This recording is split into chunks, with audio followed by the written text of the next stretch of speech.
Puluhan pengungsi Rohingya terombang-ambing di sekitar 16 mil dari pantai Kuala Bubun, Kecamatan Samatiga, Kabupaten Aceh Barat pada Rabu 20 Maret 2024.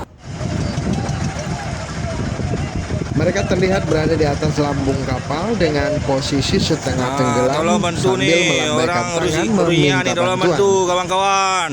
Bantu.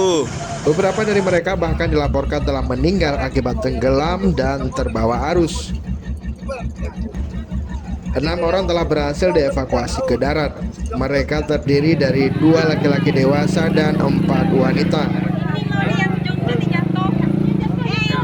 Saat ini mereka ditampung di kantor Kecamatan Samatiga. Saat ini upaya evakuasi masih terus dilakukan untuk membantu para pengungsi Rohingya yang masih terombang-ambing di laut. Diperkirakan saat ini mereka dengan jarak 12 sampai 16 mil laut. Jadi saat ini mereka terombang-ambing memang di lautan dengan posisi yang saya katakan tadi bahwa posisi kapal sudah terbalik, mereka berdiri di atas.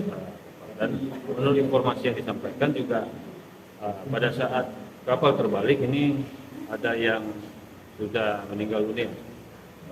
Nah, apakah ada inisiatif untuk melakukan penjemputan mereka, mengevakuasi ke Aceh Barat atau seperti apa? Ya, berdasarkan koordinasi kita dengan pihak Basarnas yang terakhir, pihak Basarnas akan mencari bot nelayan mungkin untuk menjemput mereka dan akan membawa mereka ke daratan dan kemudian mungkin akan langsung dievakuasi ke kabupaten untuk penampungan sementara.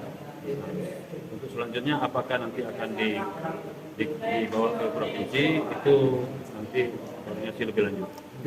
Dari Aceh Barat, tim liputan Aceh Video.